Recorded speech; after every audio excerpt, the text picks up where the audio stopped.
Suppose you're hungry and you want a pizza. You probably have a few nearby restaurants to choose from. You think about which pizza you like and how much each restaurant charges. Maybe you have a coupon for online ordering. Some pizza places offer delivery.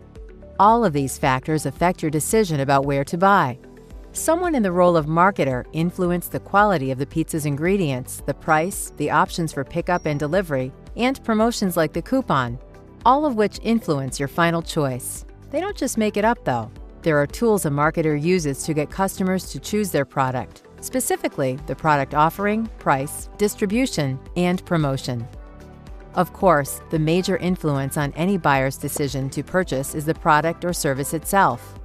Marketing should, and usually does, play a role in the design of any product offering.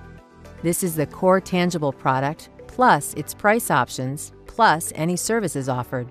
For example, the offering for a truck includes the truck, its price, and the company's service agreement. The marketer uses their insights into the market and customer motivations to recommend the quality of the construction, features, and packaging of a core product. Marketing also helps to design offerings that don't have physical component, like financial products or apps. Knowledge of customers' motivations also helps marketers set or recommend prices. Of course, other factors are also involved. Things like the company's objectives for the product, such as gaining market share or maximizing profitability. These objectives may change over the product's life cycle, from introduction and growth through maturity and decline. And obviously, the cost of materials and production is also a major factor in pricing. Beyond these, marketers are also involved in managing distribution channels. For marketing, the most important part of the distribution chain is the one closest to the customer, the retailer. They want to get their offerings in front of as many people as possible, often by expanding the number of outlets where they're sold. But knowing where their target customers buy and the image they want their marketing to convey for the brand are crucial.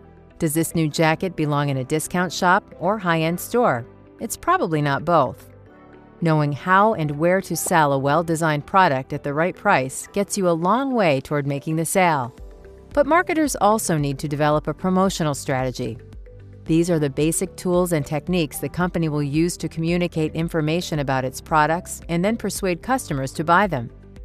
A key function of promotion is to build a brand's image in customers' minds. Whether you're encouraging current customers to reorder by emailing or texting them coupons, or attracting new customers with a banner advertisement, all product or service promotions should share the personality of the brand.